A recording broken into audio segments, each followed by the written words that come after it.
너 죽을래?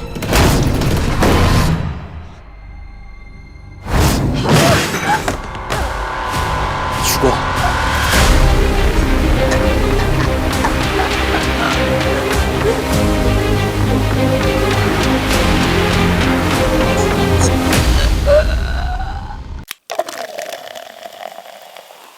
띵잘.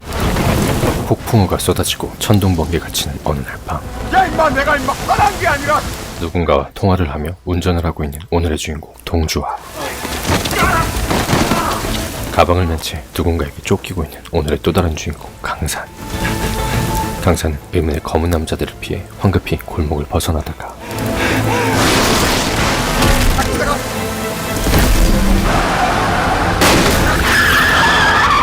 갑자기 내려친 번개와 함께 사라져버리더니 동주의 차 위로 떨어져 부딪혀버리고 맙니다.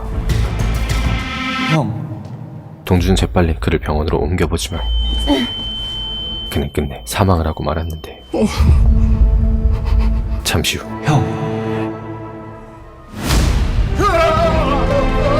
기적처럼 되살아난 강산. 때는 15시간 전으로 돌아가 동주는 소설 작가로 글을 쓰고 있었지만 아직까지 제대로 된 작품 하나 내지를 못해 생활고를 겪으며 살아가고 있었는데요. 뭐? 어머니 문 좀 열어주세요. 저 용대예요. 돈 한 푼이 아쉬워 집에서도 쫓겨나게 생길 판에 아니, 비켜봐. 엄마가 음주운전 사고까지 내며 그를 괴롭혔죠. 근데 뭐하러 왔어? 문 열라고. 진짜. 피해자가 원하는 합의금은 무려 1,500만 원. 큰일이네. 동주는 어쩔 수 없이 집 보증금을 빼서라도 합의금을 마련을 했지만 아이고, 몰랐구나. 뭘요? 너희 엄마가 월세로 돌린 지 꽤 됐어. 엄마는 이미 그 보증금마저 홀라당 날려버리고만 상태였습니다. 동주야. 아, 왜? 술 마시고 운전을 왜 해? 사람 죽일 일 있어? 전세 보증금 빼서 어디다 썼어? 또야? 또 남자한테 사기당한 거야? 아이 동주야. 투자한 거야. 몇 배로 불려준다고 해서. 정신 좀 차려! 결국 동주는 화가 머리끝까지 치밀어 올랐고 감옥을 가든 말든 엄마 인생 엄마가 알아서 해. 분노를 폭발시켜버리고 마는데요. 그렇게 뛰쳐나와 운전을 하며 가던 중 갑자기 하늘에서 튀어나와버린 강산이와 부딪혀버린 것이었죠. 사람이 어떻게 벽을 뚫고 튀어나와요? 진짜로 딱 그런 상황이었다니까요. 말이 돼요, 그게? 하지만 당연스럽게도 그의 진술은 너무나도 비현실적이었고 담당 형사 현수 또한 말 같지도 않은 소리를 믿어주지 않았습니다. 육동주 씨 오늘 천운이에요. 사망했던 피해자가 다시 살아났잖아요. 기적처럼. 진술을 마치고 집으로 돌아온 동주는 강산이 가지고 있던 소지품들을 살펴보다가 가방 속에서 웬 원고를 발견하는데요. 그 사이 어느 한 호숫가에서 차 속에 꽁꽁 묶여있는 한 남자.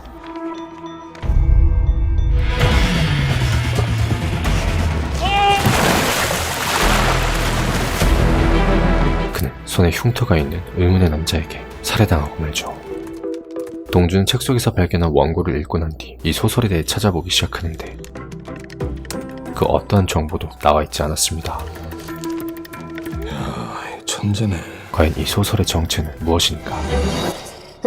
다음날 대박 지린다. 깜빡 잠들어 깨어보니 친구 용대가 지진마냥 찾아와 있었는데요. 몰입도가 끝내준다.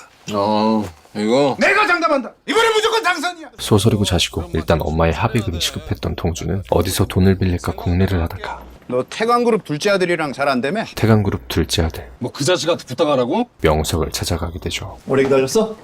대한민국 최고의 대기업이지만 온갖 구설수에 올라 추락해버린 태강그룹의 이미지를 쇄신하겠다며 출판사 사장으로 취임했던 명석. 아니 뭔데? 키 크고 잘생긴 얼굴에 나 그것도 돈 좀 빌려줘라. 남들이 보기엔 겸손한 엘리트 그 자체였지만 그 대학문학상 공모 있는 거 알지? 당선금 받으면 내 바로 갚을게. 내 이자까지 쳐서. 야 차라리 로또를 산다고 해라. 사실 동주에겐 아주 위선적이고 가식적인 작년 공모에도 최종심에 올랐어. 그게 너한테 독됐어. 작가는 타고나는 거지 노력한다고 되는 게 아니라는 거 너도 잘 알잖아. 그런 부류의 인간 중 하나였습니다. 당선 수준은 자존심이 상했지만 힘겹게 돈 얘기를 꺼낸 동주는 꼬일 대로 꼬인 그의 비웃음 섞인 반응에 또다시 긁히고 말았고 읽어보고 얘기해. 당선 수준인지 아닌지. 원고를 던져버리고는 버럭 화를 내며 뛰쳐나오는데요. 새벽에 의식을 찾았다가 다시 의식을 잃었어요. 병원을 찾아간 동주는 강산이에 대해 물어보지만 MRI 검사 결과 뇌조직 손상은 없었어요. 그의 신원에 대한 그 어떤 정보도 찾을 수가 없는 상황이었죠. 지문조회 한다면서요? 안 나와요. 피해자 소지품이라도 있으면 단서가 될 것 같은데. 그가 가지고 있던 가방에 대해 말하려는 순간 네, 팀장님. 전화를 받고 나가버린 현수. 그런데 잠시 후 명석에게서 전화가 걸려옵니다. 진짜 네가 쓴 거냐? 당연한 걸 왜 물어? 출판하자. 뭔 소리야? 내가 책 내주겠다고. 공모에 낼 거라니까. 소설을 읽어본 뒤 대박을 짓까먹으는 출판을 제안하는 명석. 내가 베스트셀러 만들어줄게. 악마의 유혹을 떨쳐내지 못한 채 그 소설을 마치 자신의 소설인 양 출판을 하게 된 동주는 단숨에 베스트셀러 작가가 되어버리는데요. 성공의 기쁨을 마음껏 누려. 넌 자격이 있어. 이미 루비콘 강은 건넜고 주사위는 던져졌다. 뒤돌아보지 말자. 그리고 그 책을 살펴보는 누군가. 한편 그 사이 호수에서 의문의 남자에게 살해당했던 피해자가 발견되면서 현수가 사건을 담당하게 되었죠. 신경질 맞는 것 같습니다. 사건의 피해자는 바로 유명 영화감독 신경철. 피해자 입안에 들어있었어. 범인이 일부러 넣었다는 거예요? 그곳에서 발견된 웬 나무 조각. 신경철 실종당일 행적조사부터 해. 네. 병만영님이랑 같이 움직이고. 이후 한참을 누워있던 강산이 깨어나지만 교통사고요? 기억이 안 나요. 그는 자신이 누구인지 이름조차 기억하지 못하는 상태였는데 의사가 손을 갖다 대니 이상한 환각들이 보이기 시작합니다. 그의 머릿속을 맴도는 정체모를 소리들. 베스트셀러 작가가 된 뒤 고급 차까지 뽑은 동주는 입꼬리가 귀에 걸리고 말았는데 예, 육동주입니다. 그 기쁨도 잠시. 병원으로 오셔야겠어요. 조금 전에 환자가 깨어났습니다. 강산이 깨어났다는 소식에 황급히 병원으로 달려가는데요. 아직까지도 환청에 시달리며 바들바들 떨고 있는 강산. 노심초사 동주는 조심스럽게 병실에 들어가는데 저기 그가 감쪽같이 사라져버리고 말았죠. 병실 밖을 나와보니 언제 튀어나왔는지 옆 병실을 들어가 버리는 강산. 깜짝이야. 그는 그곳에 누워있는 할머니를 바라보더니 할머니가 부탁을 하셨어요. 미친놈인가 싶은 그 순간 너 뭐야? 깡패마냥 등장한 수염남. 여기서 뭐 하는 거야? 강산이 그에게 눈빛 발사를 한번 조져버리자 종이장 마냥 날아가 버리는데요. 도대체 누구예요? 나한테 왜 이러는 거예요? 미안해하지 말라고 하셨어요. 처음엔 그저 미친놈인 줄 알았지만 어쩔 수 없는 선택이었다는 거. 죄책감 갖지 말고 행복하게 살아.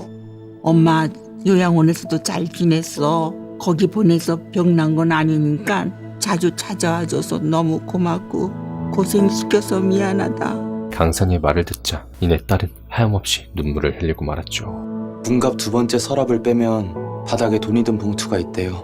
그걸로 선혜씨 무릎 수술하고 남은 건 예쁜 옷 한 벌 사래요. 그리고 병실로 돌아온 강산은 그렇게 동주와 첫 대면을 하고 맙니다. 누구세요? 가해자입니다.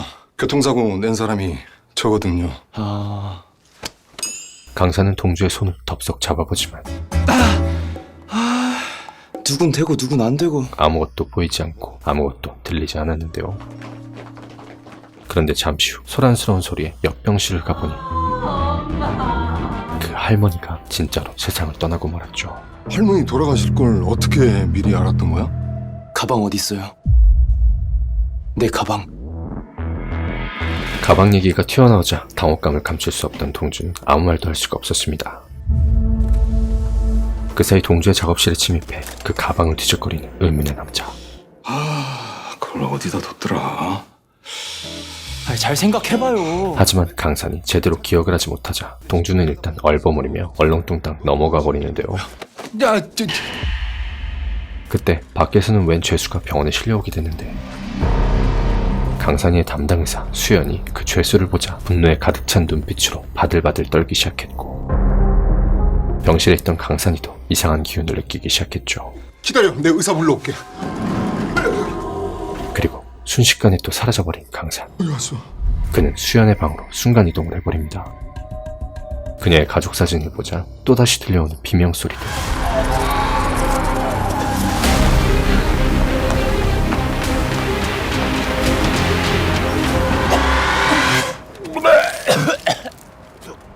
재수자 환자가 어디를 얼마나 다친 거야?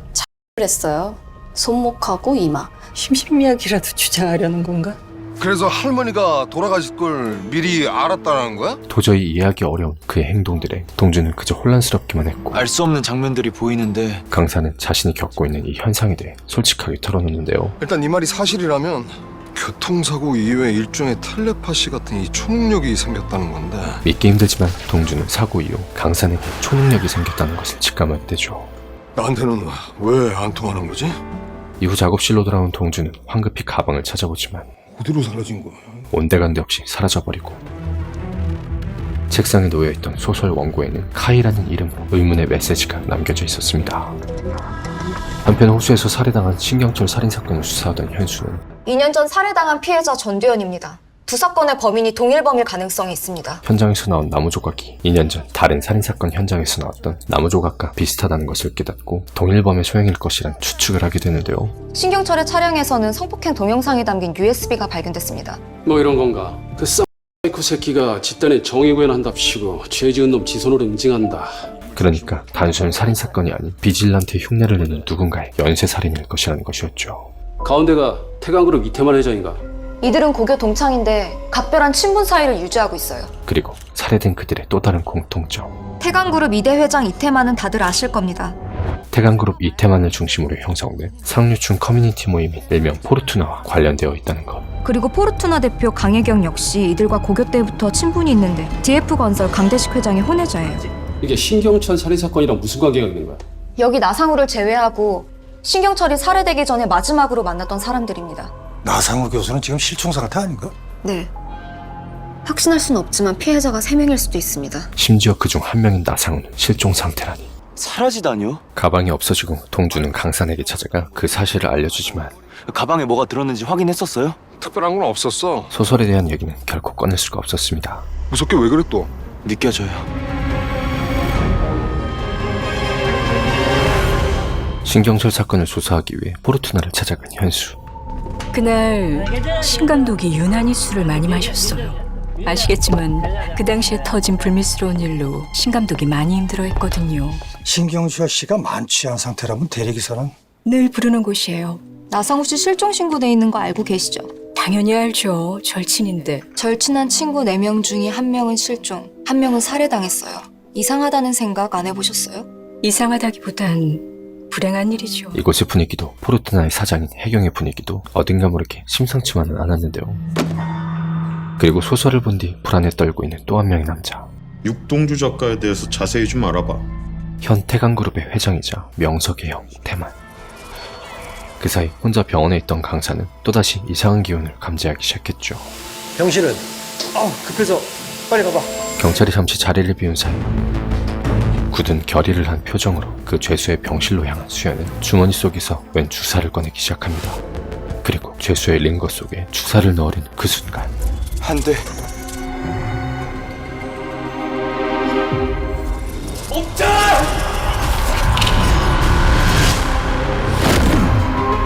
시간을 멈춰버리고 그녀의 앞에 나타난 강사. 그는 조심스럽게 죄수의 손에서 주사를 빼버리는데요. 잠시 후 강사는 그녀와 죄수의 과거, 그 기억 속으로 들어가죠. 아빠. 어린 딸과 함께 행복한 시간을 보내던 한 남자. 아저씨, 거기서 그러시면 안 돼요. 아이들이 보잖아요. 맨 아저씨가 노상방뇨를 하자 불의를 참지 못하고 한마디를 내뱉었고 아빠. 그것은 곧 큰 화를 불러왔습니다.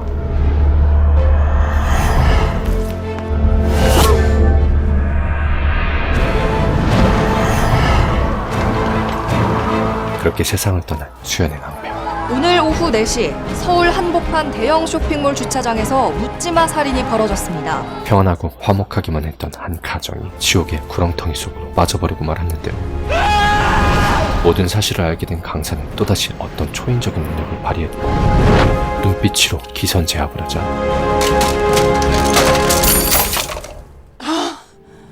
그만해! 제발 그만해! 죄수가 잔뜩 겁을 먹은 채 패닉에 빠져버리고 말았죠. 이상한 소리가 들려서 들어와 봤어요. 당당히 불러드릴게요. 어떻게 한 거야? 느낄 수 있었어. 내 기억과 고통이 고스란히 그 사람한테 옮겨가고 있다는 거. 그저 사고 후유증이라고만 생각했던 그의 상태가 사실이었구나. 이상한 소리가 들리고 보인다고 했던 말. 진짜 어떠한 초인적인 힘이라는 것을 깨달은 수연은 제가 괴물이 됐나 봐요. 남들과 다르다고 해서 괴물은 아니야. 다수가 옳다고 하는 게 꼭 정답이 아니듯이. 앞으로 그의 친구가 되어주기로 다짐합니다. 나한테 너는 구세주야. 육동주 씨. 작업실에서 나홀로 고뇌에 빠져있던 동주에게 걸려온 전화 한 통. 누구세요? 아주 위험한 일을 저질렀어. 세상에 나오면 안 되는 소설이었거든. 수정은 그런대로 괜찮았어. 나름 매끄럽게 고쳐졌어. 하지만 엔딩은 내가 원한 방식이 아니야. 재판 찍을 땐 결말이 달라져 있어야 돼. 결말은 내 식대로 내야 하니까. 저 만나죠. 만나서 얘기해요. 행운을 빌어. 또 연락하지. 의문의 남자 카이.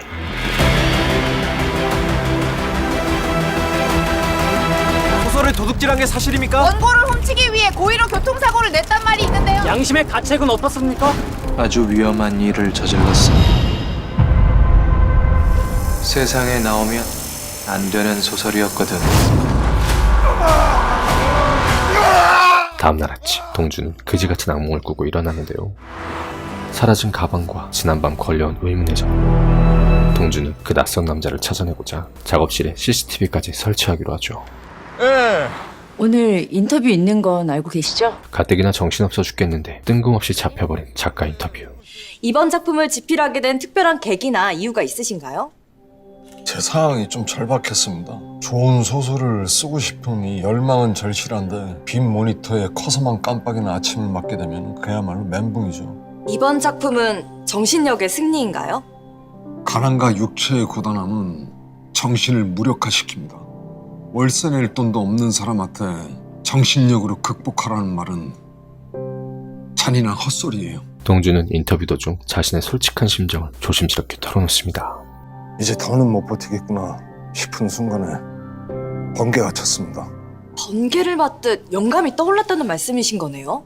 세상엔 말로 설명할 수 없는 기적 같은 일들이 벌어집니다. 저한테도 그런 기적이 일어났던 것 같아요. 번개, 기적, 논리는 없고 감성파리에 진부한 대답만 줄줄이. 금수저 물고 태어난 너는 죽었다 깨어나도 이해 못할 감성이지. 편견을 버려. 가난은 선, 부자는 악이라는 열등감에서 기인한 편견. 한편 신경철 살인사건을 수사하던 현수는 누군가로부터 동주의 소설을 받게 되는데요. 그 환자 의식은 돌아왔나요? 예, 경찰 쪽에서 그 환자 가족 찾는 일 진행하고 있는지 궁금해서요. 일단 그녀는 수연의 전화에 강산의 병원을 먼저 찾아갔죠. 가족을 찾았습니까? 확인해봤는데 실종신고 접수된 게 없어요. 아, 예. 책 잘 읽겠습니다. 네? 고맙습니다. 뭐가 고맙다는 거야? 이제 퇴원을 해야 하는 강산은 기억이 돌아올 때까지 동주와 함께 지내기로 합니다.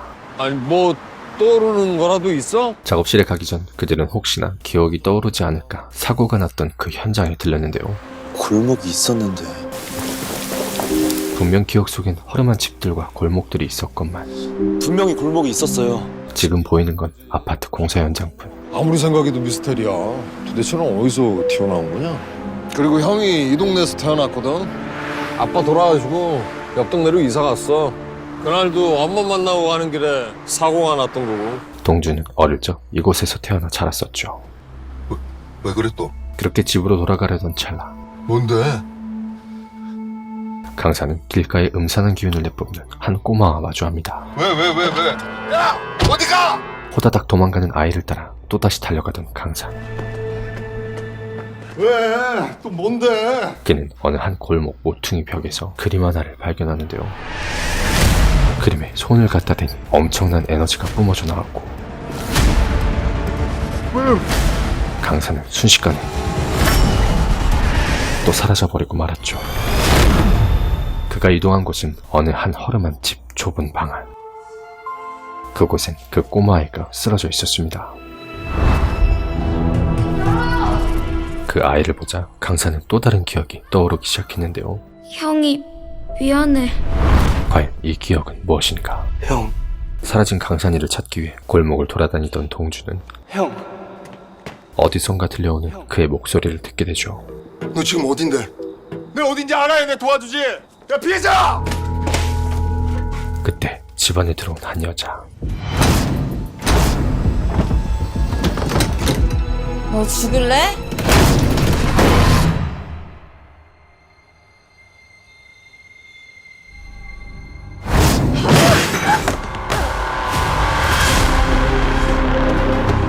차오르는 분노를 참지 못하고 숨겨왔던 힘을 꺼내고 마는 강산. 죽어. 여자는 초인적인 힘에 죽어.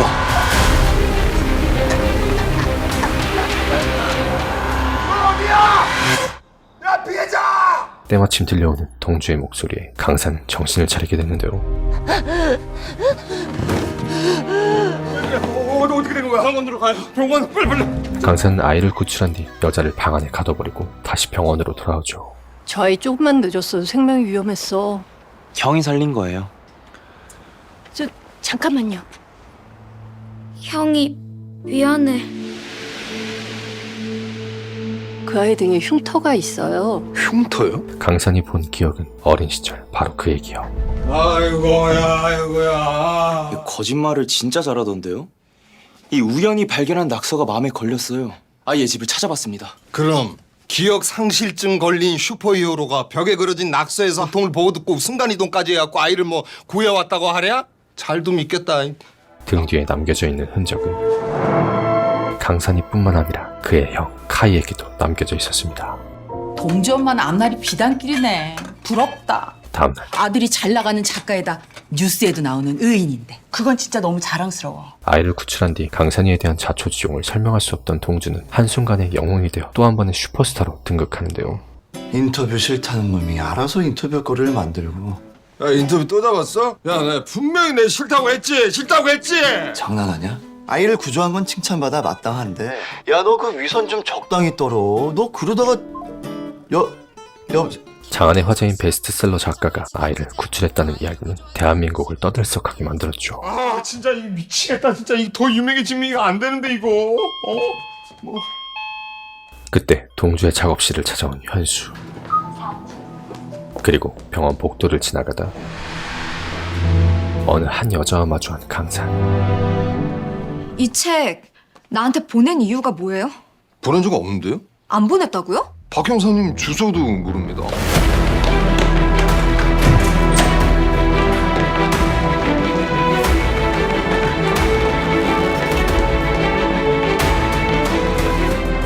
저기요. 절 아세요? 제가 아는 사람하고 너무 닮아서요. 착각했어요. 이 소설 어떻게 쓰신 거예요? 현수는 이번 사건과 관련되어 있는 사건들이 소설 속 살인 사건이 현실에서 일어나고 있어요. 뭐라고요? 소설 속 이야기와 똑같다는 사실을 확인합니다. 절 알고 계신 거 아니에요? 닮았다는 사람 제가 아닌가요? 아니요. 학생일 리가 없으니까. 왜요? 그 사람은 나하고 나이가 같아요. 이 소설 육동주 씨가 쓴 거 맞아요?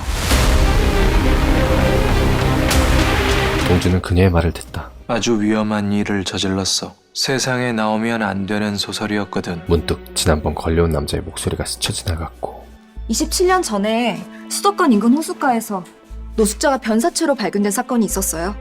작가님 소설 속 배경하고 같은 해죠. 1995년. 피해자도 피의자도 모두 노숙자였고요. 물론 소설하고 다른 점도 많아요. 소설에선 검거된 범인이 누명을 썼다는 스토리로 전개되니까. 이 소설 속에 자신이 모르는 엄청난 무언가가 숨겨져 있다는 것을 직감하는데요. 27년 전 호숫가에서 노숙자가 살해된 사건. 아버님 성함이 어떻게 돼요? 학생 아버님이 아닐까. 기억이 안 나요. 강산을 보고 눈이 동그래진 여자 우정. 연락 한번 줄래요? 그녀는 강산이에게 자신의 명함을 전달해 주었는데 네. 강산은 동주와 마찬가지로 동주 형하고 똑같아. 아무것도 보이지 않고 어떤 소리도 들리지 않아. 그녀에게서 아무것도 느껴지지가 않았죠. 돌아가는 강산의 뒷모습을 바라보며 강산아! 우정은 어린 날의 기억을 떠올린다. 지역은 텅 비어있고 악마들은 다 여기 있다. 티의 발길질이 빨라질수록 그의 손과 발이 한껏 움츠러든다. 현수의 얘기를 들은 뒤 동주는 소설 속에 등장한 27년 전 소평호수 노숙자 살인사건을 다시 한번 살펴보는데요. 마구잡이로 달려드는 JS의 괴성은 높아지고 K의 카메라는 가열차게 돈다. 어느 무리들의 장난감이 되어 구타를 당하고 있는 한 노숙자. 그만해. 그 현장을 지켜보던 한 소년이 그들을 말려보지만 그대로 어둠의 바닥에 처박힌다. 혼자서의 힘으로 역부족이었죠. 꿈에서 깨면 없었던 일이 될까? 어쩌면 영영 아침이 오지 않을지도 모른다. 그렇게 한참을 낄낄거리던 그들은 끝내 그 노숙자를 호수 속으로 내던져버립니다. 전부 악마들은 다 여기 있다. 소설 속 사건이 재현되고 있다면 그걸 할 수 있는 사람은 출판 전에 소설 내용을 아는 사람밖에 없다는 얘기죠. 자신에게 의문의 메시지를 남겼던 카이. 과연 무슨 일이 벌어지고 있는 것인가? 동주는 원고 속에 들어있던 사진을 확인하고 그 호수를 찾아가는데요.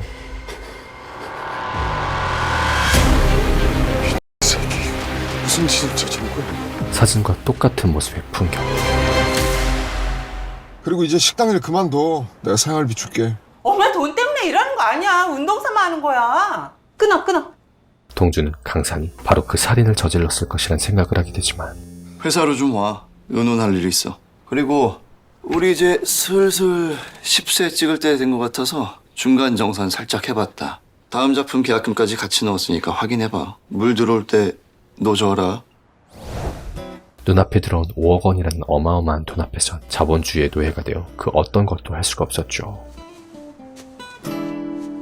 한편 병만은 얽히고 설킨 이번 사건을 조사하기 위해 27년 전 소평호수 노숙자 살인 사건을 다시 한번 확인해 보기로 하고 이병마이, 이야, 이게 얼마만이야? 그때 사건을 담당했던 전직 형사이자 현직 국회의원인 종이를 찾아갑니다. 전두현이라고 기억하시죠? 전두현? 27년 전에 소평호수 사건 때 목격자였던. 알지. 그 친구 살해됐다면서. 다른 사건하고 연관이 좀 있는 것 같았어요. 다른 사건이 뭔데? 저기 그 27년 전에 형님이 그 전두현을 데리고 왔잖아요, 목격자라고. 그렇지. 왜? 우리가 그렇게 찾아도 안 나오던 목격자를 형님이 갑자기 어디서 찾으셨나 궁금해서요. 전두현 사건을 수사하는데 27년 전 사건은 왜 들먹여? 그 당시 그 사건을 담당했던 두 사람. 걸리는 게 좀 있었어요. 뭔데? 병만은 뜬금없이 나타났던 목격자를 비롯해 아닙니다. 당시 수사에 수상쩍은 낌새가 있다는 것을 진작에 알고 있었는데요. 뭔데?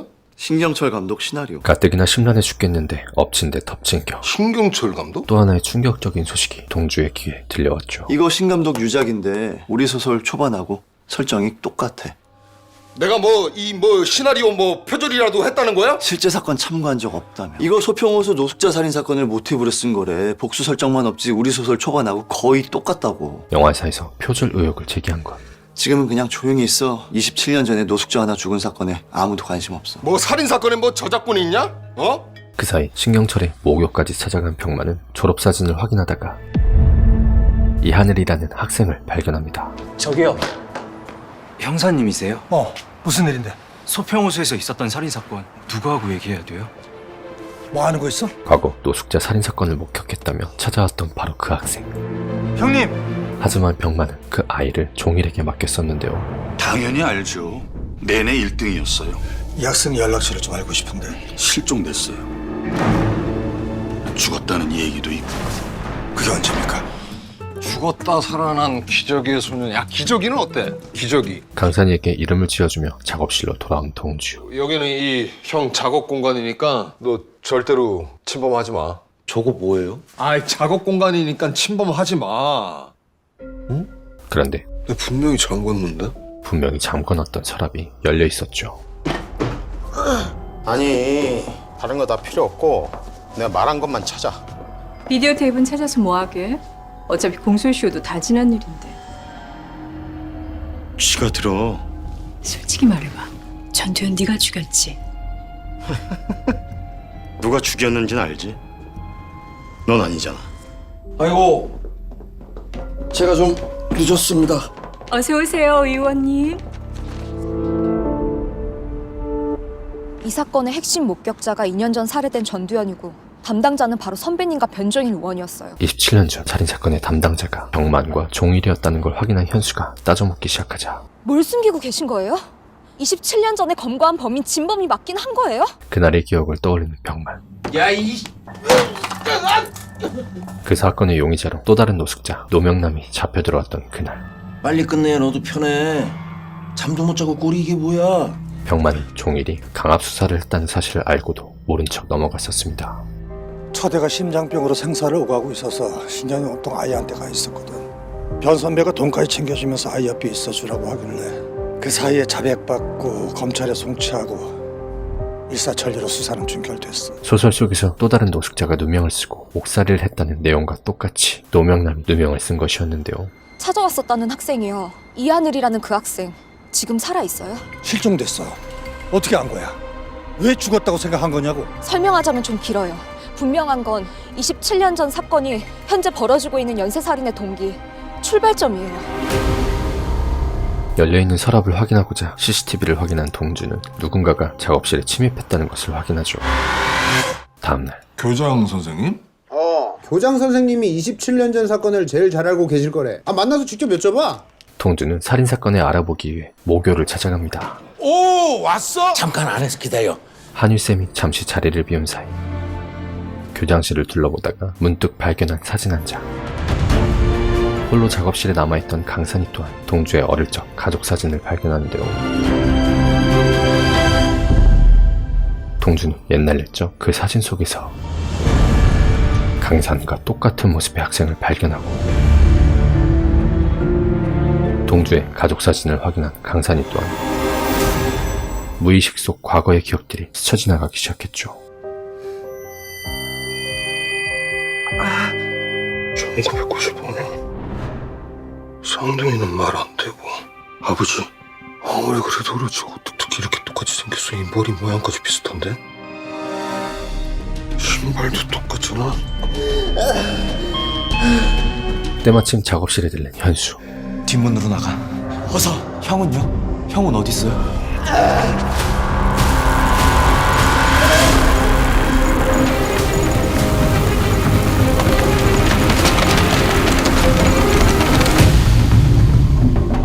무슨 일이 있었던 거예요? 내가 그런 거예요. 그걸 나보고 믿으라고요? 사실이에요. 이유는 왜 말을 못 하는데요? 말해도 믿지 않으실 거예요. 믿을 테니까 말해봐요. 제가 초능력자예요. 나하고 지금 장난하자는 거야? 아니 믿지도 않을 거면 왜 물어봤냐? 이 학생 누군지 혹시 기억하세요? 강산이? 교장 선생님에게 사진에 대해 묻던 동주는 내가 담임이었어. 사진 속 그 학생의 이름이 이강산이라는 것을 알게 됩니다. 사라져요? 흔적도 없이 사라졌어. 어느 날 갑자기 사라져버린 그 천연보육원이라고 교회에서 운영하는 시설에서 형하고 둘이 지냈어. 어떻게 형제가 한꺼번에. 동주는 도저히 믿기 힘들었지만 과거 사진 속 그가 바로 현재 자신과 함께 있는 그 강산이라는 것을 깨닫게 됐는데요. 소설이 자기 얘기였어.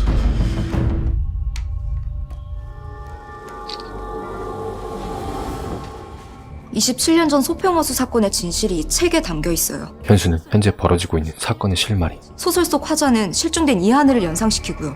이하늘을 주목했죠. 27년 전 소평허수 사건의 목격자는 전두현이 아니라 실종된 이하늘이에요. 이하늘이 복수를 하고 있다는 얘기야? 가능성 충분해요. 이하늘은 살아있어요. 병만은 다시 종이를 찾아갑니다. 이 학생 기억하시죠? 수평호수 사건에 대해 할 말이 있다고 저를 찾아왔었습니다. 잠깐만. 형님! 제가 형님께 맡겼고요. 이 얘기 혹시 누구한테 한 적 있어? 아니야. 잘했다. 근데 네 증언만으로는 증명하기가 곤란한데. 비디오 테이프가 있어요. 기억이 전혀 없는 걸 보니까 뭐 쓰잘데없는 얘기였겠지. 근데 다 끝난 사건을 왜 자꾸 들먹이는 거야? 다 끝난 사건이 아닌 것 같아서요. 강산이 등에 흉터가 있어. 선배의 얘기와 똑같이 등에 흉터가 있던 강산이. 이름이 뭐예요? 이강산 형 이름이요. 그리고 그의 형 하늘, 이하늘. 스카이, 이하늘. 스카이. 카이?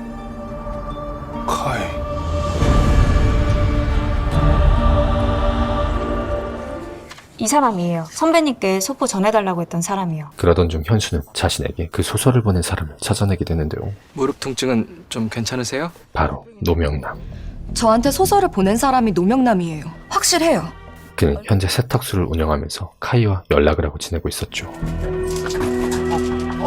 세탁소를 직접 찾아간 병만. 2년 전에 전두현 씨가 살해당했습니다. 알고 계시죠? 하지만 잠시 후 그는 바로 도주를 내버립니다. 노명래에 도주했어. 차 넘버 보낼 테니까 승용차 집에 내리고 핸드폰 위치 추적해.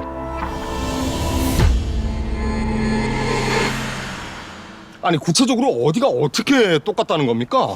호수라는 장소도 동일하고 살인사건 묘사가 같아요. 실제 사건에선 범인이 검거됐잖아요. 소설에선 사건이 은폐됐고 시나리오도 줄거리가 그래요. 범인들이 유력 가문의 고등학생들이고요. 아니 살인사건 정황이 똑같다는 겁니까? 그치만 절대 표절이란 얘기는 아니니까 오해하지 마세요. 후반 진행은 전혀 달라요. 아니 저기 혹시 그 신경철 감독 태강고등학교 출신입니까?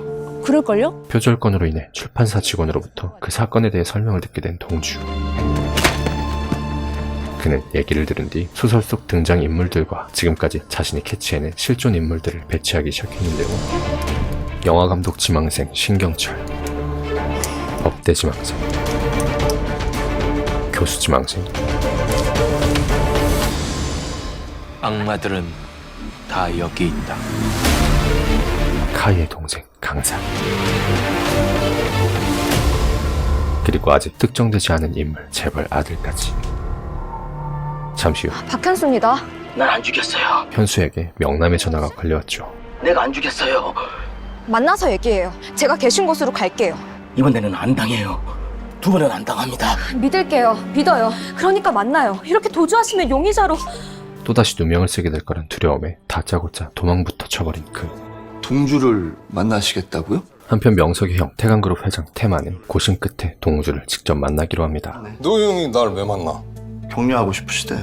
격식 갖춰서 제대로 입고 나와. 실수하지 말고. 아니 그러니까 그 대단하신 이 태강그룹 회장님께서 일개 작가인 나... 명석이 얘기를 듣던 동주는 특정되지 않던 소설 속 재벌 아들 너희 형이 내 소설을 읽은 거지? T의 정체를 깨닫게 되는데요. 히트만.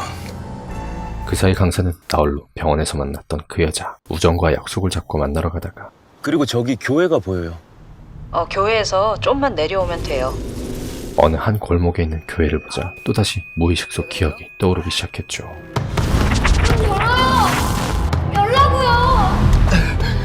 여보세요? 학생? 그렇게 몸부림치다 갑자기 사라져버린 강사. 그는 어느 순간 소평호수 앞으로 와 있었습니다. 그날 밤 야 기재가! 강산을 찾아 호수까지 찾아온 동주. 아니 어떻게 오게 된 건데? 형네 아버지 오래전에 돌아가셨다고 했죠. 강산은 동주의 아빠에 대한 이야기를 꺼내는데요. 형 아버지를 만난 기억이 났어요. 뭐? 시간이 뒤틀려 그가 과거에서 왔다는 사실을 이미 알고 있던 동주는 무슨 기억인데? 형이 잃어버린 가방이요. 그걸 형 아버지가 나한테 줬어요. 사건에 자신의 아빠까지 엮여있다는 것을 깨닫게 되자 아무도 믿지 말라면서. 아무도 믿지 마. 보육원으로 가면 절대 안 돼. 점점 더 머리가 아파져 왔죠. 동주 서점이요. 거기서 만났어요. 때는 1995년 동주 서점. 동주야, 멀리 가면 안 돼. 여보세요? 동주의 아빠 찬성은 하늘이니? 사라졌던 하늘이로부터 하늘이 맞지? 연락을 받게 됩니다. 너 어떻게 된 거야? 대체 무슨 일이야? 나한테 얘기해도 돼. 너 임마 강산이 생각은 안 해? 동생이랑 껌뻑 죽는 놈이 연락도 없이 이게 뭐야? 한철씨. 그래. 믿을 사람이라곤 찬성밖에 없던 하늘이는 부탁이 있어요. 그에게 자신의 가방을 맡기는데요.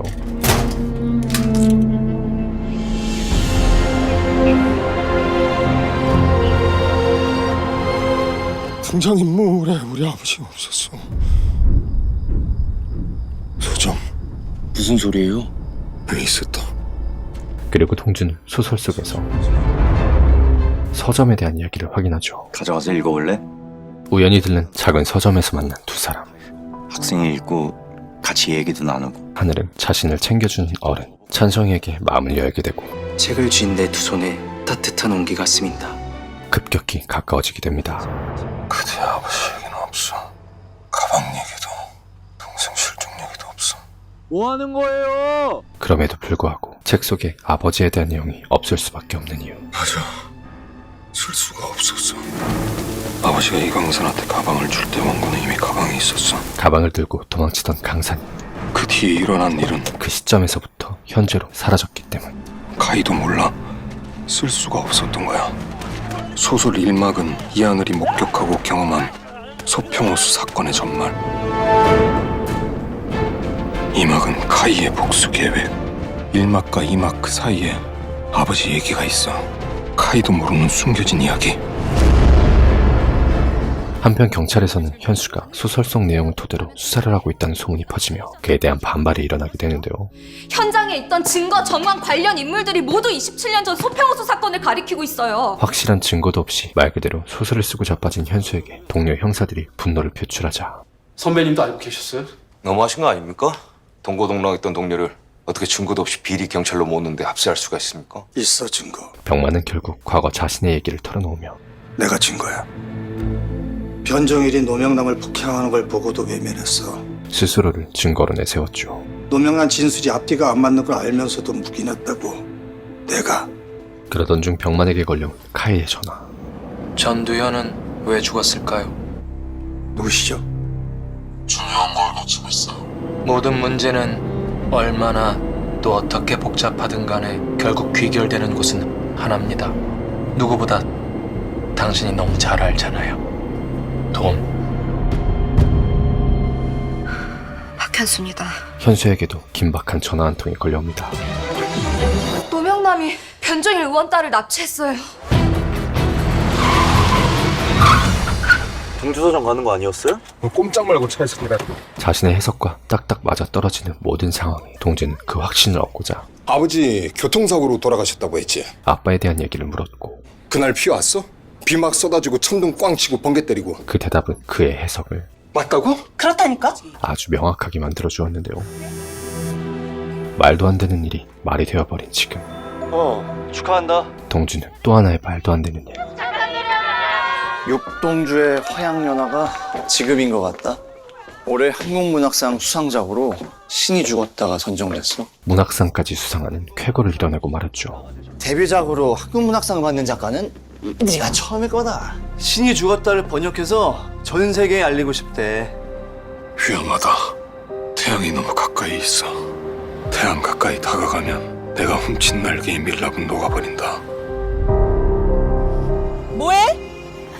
가난하고 누추했던 시절로, 아니 그보다 더 망가진 인생으로 돌아갈 수 없다. 이제 더 이상 이사해. 이사? 오래돼서 스키 차고 햇빛도 안 들잖아. 물러날 곳은 없다. 내 돈 줄게. 종일의 집으로 출동하는 형사들. 조건은 간단합니다. 노명남이 원하는 건 오직 딱 하나. 잔인한 고문과 협박으로 과거 종일의 강압 수사로 인한 자신의 누명. 소평호수 사건을 조작했다는 사실을 변정일이 직접 언론에 자백하고 그 결백함을 인정받는 것이었는데요. 이 살인자 새끼가 뭐라는 거야? 보도를 수락하는 즉시 딸을 안전하게 풀어주고 자수하겠습니다. 납치는 중범죄입니다. 노명남 씨를 위해서라도 9시까지는 1시간 50분 남았습니다. 그 안에 조건을 이행하지 않으면 딸은 죽습니다. 하염없이 눈물을 흘리던 엄마는 그냥 시키는 대로 하면 안 돼요? 명남의 요구를 들어줄 것을 부탁했지만 시키는 대로 해줘요, 여보. 종일은 손찌검까지 하려들며 굳고 거부했죠. 범죄자와 협상할 순 없어. 하영의 목숨보다 소중한 건 없습니다. 하고 싶은 말이 뭐야? 노명남이 원하는 건 사과합니다. 잘못한 게 없는데 뭘 사과를 해! 의원님 진정하시죠. 노명남은 살인자야. 수사는 공정했고 정당했어. 하영이 목숨이 달린 일입니다. 나! 이 변종일이는 하늘을 우러 한 점 부끄러움 없이 살았어. 그 사이 동주와 함께 이동하던 강사는 오토바이를 타고 가는 어느 한 여자와 마주합니다. 그녀가 떨어뜨린 스카프를 줍자 보이기 시작하는 그녀의 기억들. 도와주세요. 그녀가 위험한 상황에 처해 있다는 것을 깨달은 강사는 여자가 위험해요. 뭐? 동주와 함께 황급히 그 뒤를 쫓기 시작하는데요. 자칫 큰일이 날 수도 있는 상황이었기에 동주는 결국 용대까지 불러냈고 오토바이가 세워져 있는 그 컨테이너 박스를 찾아갔죠. 경찰입니다. 503이 오토바이 차주되시죠? 그런데요. 뺑소니 신고가 들어와서요. 안에서 들려오는 남자의 목소리. 그는 바로 노명남이었습니다. 안에 여자분도 계시죠? 종일의 딸을 납치해 이곳으로 왔던 그. 용대는 재빠르게 컨테이너 안으로 침투하는데요. 좋은 말로 할 때 불러서요. 그런데 무언가 심상치 않은 종일 딸의 표정. 이러시면 안 되잖아요. 강사는 기억 속에서 그녀를 구타하던 남자가 누구예요? 골프채를 폭행한. 그 사람 명남이 아니라는 것을 알아챘죠. 명남이 요구한 시간이 다가온 순간 네, 여러분 안녕하십니까? 뉴스9 시작하겠습니다. 최근 여성을 성추행하고 종일은 끝내 그의 요구를 들어주지 않았는데 여성을 협박하기까지 한 남성. 그 시각 집에선 아내가 종일의 뚝배기를 날려버립니다. 아버지죠. 어떻게 하는 거야? 그건 중요하지 않아요. 내가 대신 죽여줄까요? 그들은 일단 황급히 종일을 병원으로 이송시키고 집에서 아내를 지켜보는데 나의 구원자시라 나를 흉악해서 구원하셨도다. 그녀가 기도를 하며 들고 있는 십자가 문양의 나무 조각, 구원해 주시옵소서. 바로 살인사건에서 발견된 그 나무 조각과 동일한 재질의 조각이었는데요. 도와줘. 명남은 동주에게 소설에 대한 이야기를 꺼내며 난 아무도 죽이지 않았어. 단도직입적으로 도움을 요청했죠. 27년 전 소평 호수에서 무슨 일이 있었는지 소설에 전부 다 썼잖아. 한편 노명남을 찾기 위해 나선 현수는 그가 자주 가던 텃밭으로 향했는데 그곳에서 카이를 마주했고 차 안에서 잠시 대기를 하고 있던 용대는 컨테이너 속 남자가 종일의 딸을 납치한 수배범이라는 것을 알게 됩니다. 거기서 무슨 일이 벌어졌는지 당신은 전부 다 알고 있잖아. 당신도 진실을 밝히려고 소설을 쓴 거 아니었어? 저요. 명남의 호소에도 동주는 그를 외면할 수밖에 없었고 전 그냥 소설을 쓴 겁니다. 그저 소설일 뿐이라며 잡아떼고 마는데 아저씨 말대로 사실이라고 칩시다. 그런다고 뭐가 달라지는데요? 소설이 증거가 되는 것도 아니고 이 가설만으로 밝힐 수 있는 건 아무것도 없어요. 명남 자신의 누명을 벗을 수 있는 유일한 증거 비디오 테이프. 비디오 테이프가 있다고 설명하는데요. 그때 내가 뭘 본 건지 잘 몰랐어. 소설을 읽고 나서야 알았지. 불빛이 그거였구나. 그 테이프 당신이 갖고 있지. 그걸 본 거지. 두 사람의 얘기를 듣던 강산은 뭐 하는 거야? 갑자기 그 둘을 붙잡고는 기억 속 저 너머의 세계로 데려가죠. 어린 시절에 포르투나 멤버들이 노숙자를 구타하고 있던 그날 그 모습을 저 멀리서 목격했던 명남.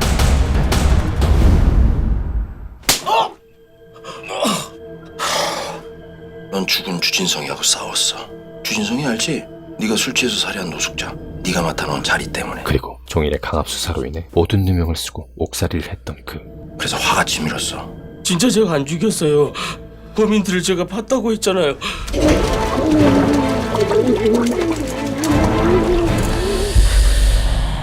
동주는 아주 어린 시절 왜 왔었지? 종일이 자신의 집에 찾아와 거기 뭐 있어요?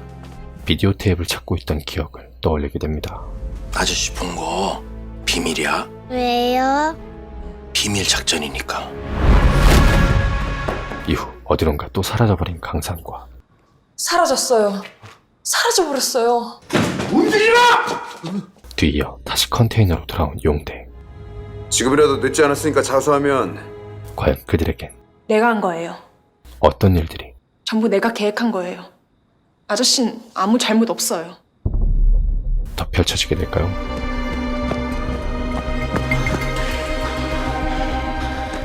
아, 이거 어디로 사라진 거야, 이거?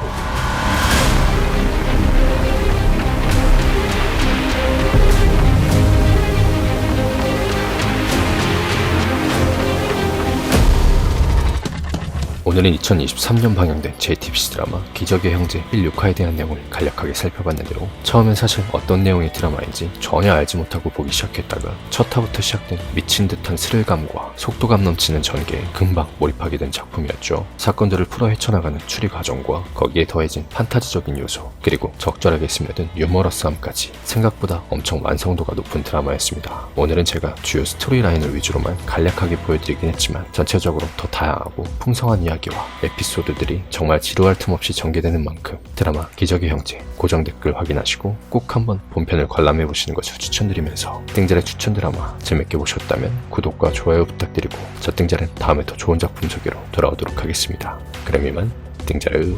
그 친구가 소설을 썼다면 죽작가처럼 쓰지 않았을까 싶어. 가보자. 어떤 운명이 기다리고 있는지.